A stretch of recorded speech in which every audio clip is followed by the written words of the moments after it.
They thought they could fire me and get away with it. No reason, no explanation, just a box, a handshake, and the door.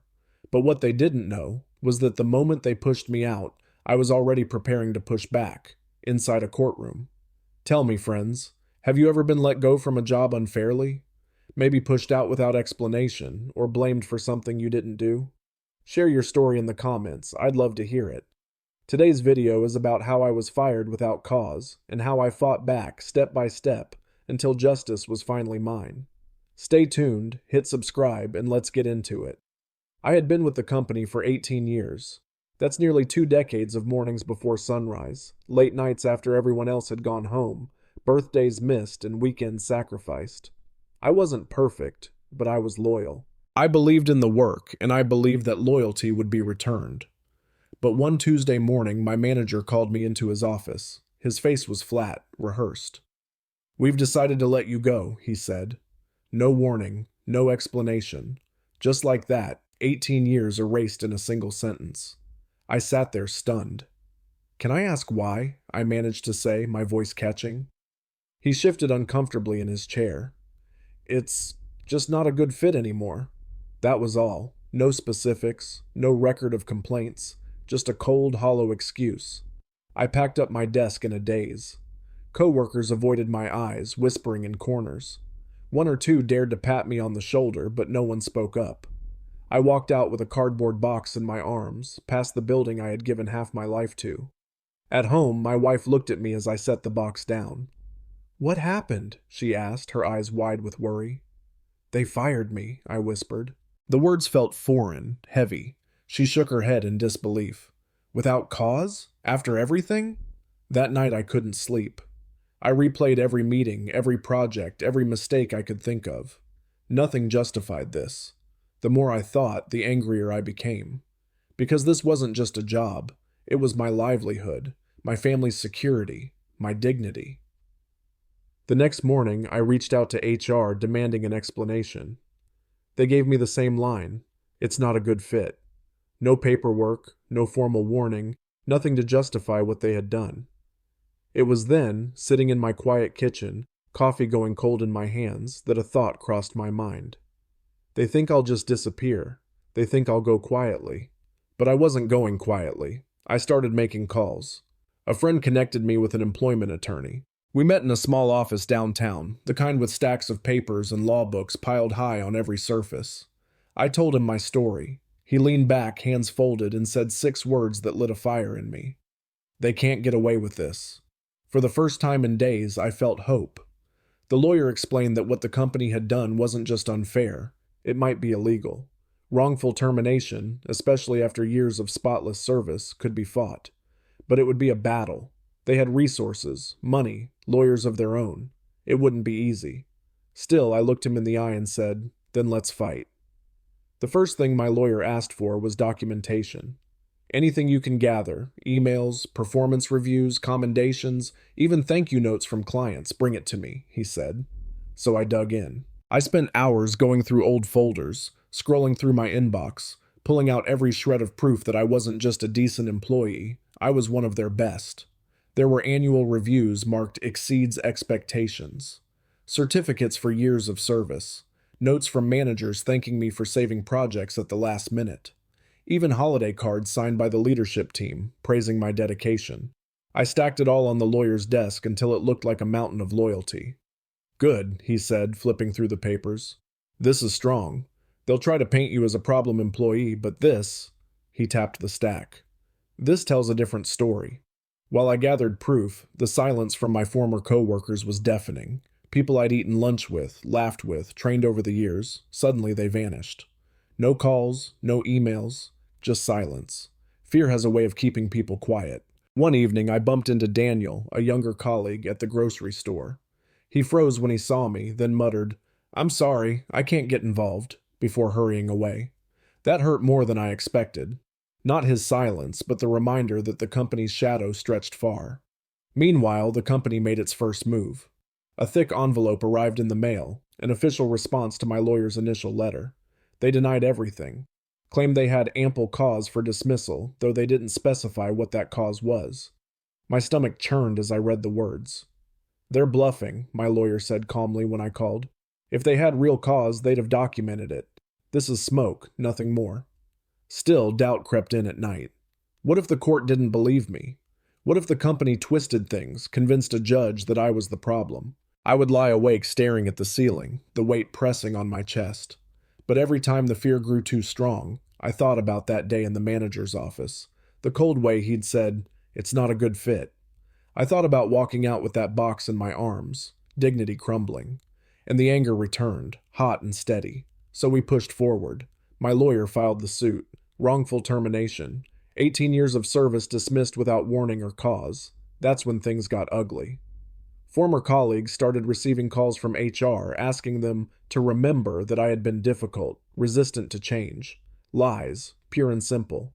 But it was clear the company was building a narrative, trying to cover their tracks. Then came the rumors. Friends in the industry told me whispers were spreading, that I'd been let go for misconduct, that I was unstable. They weren't just trying to beat me in court, they were trying to bury me completely. One night, my wife found me sitting at the kitchen table, head in my hands. She placed a hand on my shoulder and said softly, "They're scared of you. That's why they're fighting so hard." Her words hit me like a spark in the dark. She was right. If I had no case, they wouldn't bother smearing me. The very fact that they were scrambling proved we had struck a nerve, and it only made me more determined to see this fight through. The day we stepped into the courtroom, my heart pounded so hard I thought everyone could hear it. The company had shown up with a team of lawyers in crisp suits, armed with binders and smug expressions. Me? I had one attorney, a man with gray hair, steady eyes, and the calm confidence of someone who had seen this all before. We took our seats. The judge entered. And just like that, my fight for justice began. The company's lawyers went first. They painted a picture of me as an employee who struggled to adapt, who was difficult to manage and resistant to company growth. Their words felt like daggers, each one striking at the years of dedication I had given. I clenched my jaw, forcing myself not to react. Because my lawyer had told me, let them talk. Lies crumble faster when you give them rope. When it was our turn, my lawyer stood slowly, opened his folder, and began with a simple question. "Where is the documentation?" The courtroom grew quiet. He repeated the question to the company's witnesses. If my client was such a problem, where are the warnings, the evaluations, the emails? Show us one piece of paper that supports your claims. There was nothing. Then he began stacking the evidence we did have, my spotless performance reviews, letters of commendation, client testimonials. He laid them out one by one until the judge's bench was covered in proof that I had been not only competent but exemplary. When I took the stand, I spoke carefully, from the heart. I described the day I was fired, the coldness in my boss's voice, the absence of explanation, the way I was escorted out like a stranger. I told the court about my family, about the sacrifices I had made, about the dignity stripped from me in a single sentence. At one point, my voice cracked and I paused, steadying myself. The courtroom was silent. Even the company's lawyers shifted uncomfortably. But the most powerful moment came when my lawyer cross-examined my former manager. He asked, "Did you ever issue a written warning to this man?" "No," the manager admitted. "Did you ever document any misconduct?" "No." "So on what grounds, then, did you fire an 18-year veteran employee?" The manager hesitated, stammered. "It just wasn't a good fit anymore." The words hung in the air, hollow and weak. The same words he had told me that day. Only this time, under oath, they sounded as flimsy as they truly were. I glanced at the judge and saw her eyebrows arch, her pen scratching across the page. That was the moment I knew. The tide was turning. The proceedings dragged on for weeks, full of motions and hearings, but the core truth never changed. They had no cause, no proof, nothing but arrogance and the belief that I would never fight back. And as the evidence stacked higher, their defense grew thinner. The cracks were widening and everyone in that courtroom could see it. This wasn't just about a job anymore. It was about justice, about proving that loyalty and dignity still meant something. And I wasn't backing down. By the final week of the trial, the company's lawyers looked very different from the polished, confident team that had first strutted into the courtroom. Their suits were still sharp, their binders still neat, but their eyes carried fatigue. They were scrambling, reaching for arguments that no longer held weight. The judge had grown impatient with their evasions. More than once she cut them off, saying, "Answer the question directly." Each time their silence spoke louder than their words. On the other side, my lawyer's confidence only grew. He presented timelines that showed my steady record of success. He brought forward colleagues who, though hesitant at first, testified truthfully under oath.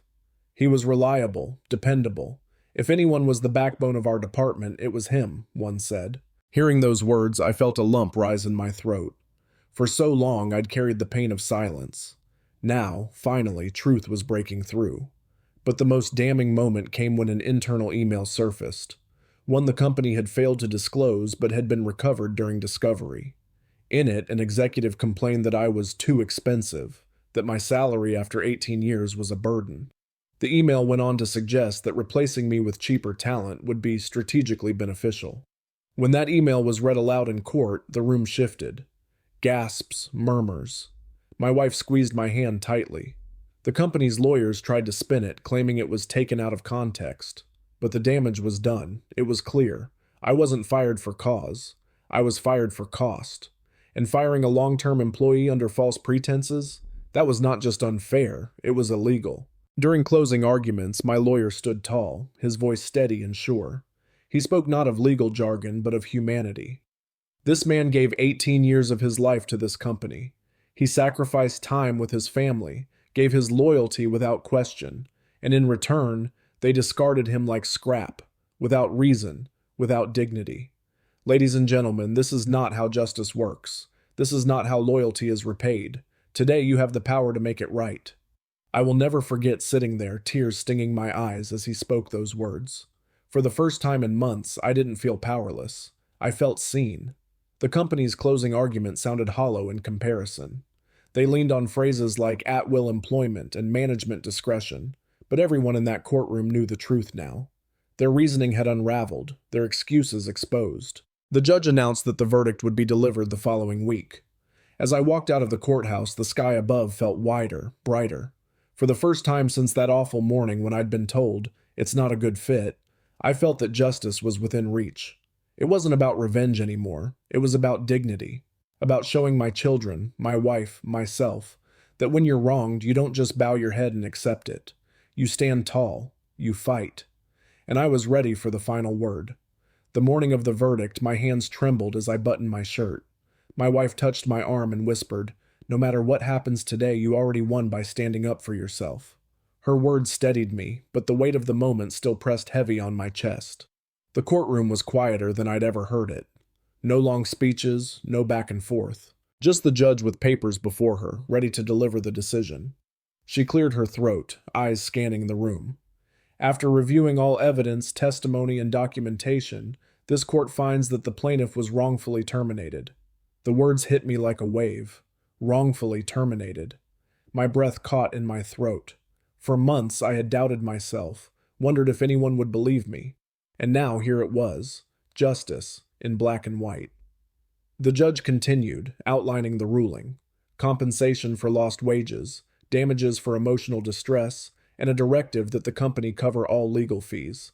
It wasn't just money, it was recognition.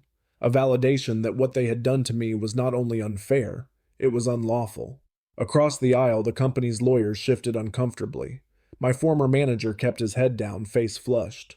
For once, he had no words. When the judge adjourned, I sat frozen, tears pricking the corners of my eyes. My lawyer leaned over, a small smile on his face. "Congratulations," he said simply. "You earned this." As I walked out of the courthouse, reporters lingered near the steps, asking questions, snapping photos. I didn't speak much, just a few words about fairness, about how no one should be discarded after giving so much. The rest I left to the record that had already been made in court. That night at home, my wife cooked a simple dinner.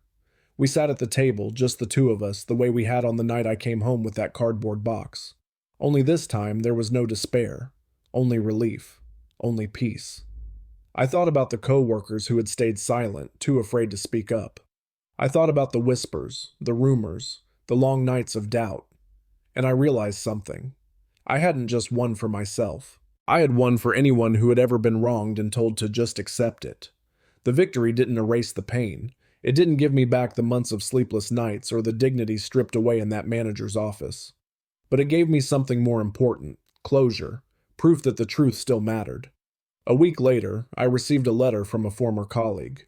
Inside was a simple line: "You inspired me to stand up for myself too."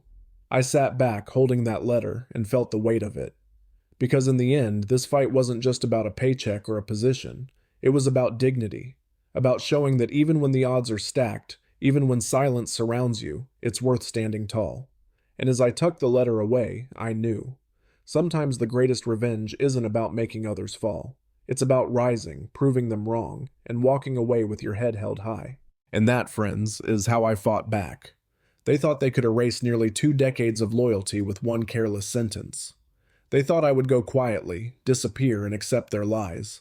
But instead, I stood my ground, gathered the truth, and walked into that courtroom with nothing but faith and evidence. In the end, the truth spoke louder than their excuses. Justice was served, and I walked away not just with compensation, but with dignity restored. If you've ever been overlooked, discarded, or wronged, remember this: silence only protects the guilty. Speaking up, even when it's hard, can change everything. Thank you for listening. Don't forget to like, subscribe, and join me again here on Office Revenge Tales for the next story.